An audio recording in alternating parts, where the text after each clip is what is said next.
मुखात सुखाची साखर ठेवून जोडली जन्माची नाती। रामाच्या रूपात जपला माणूस मारुती रायाची छाती। वाघाची लीलानी कपाळी टिळा तू जेड अंधारासाठी। भनक भीतीची नवती भवती आभाळ रे माझ्या पाठी।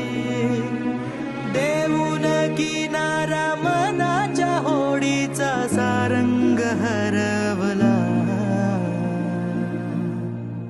माझा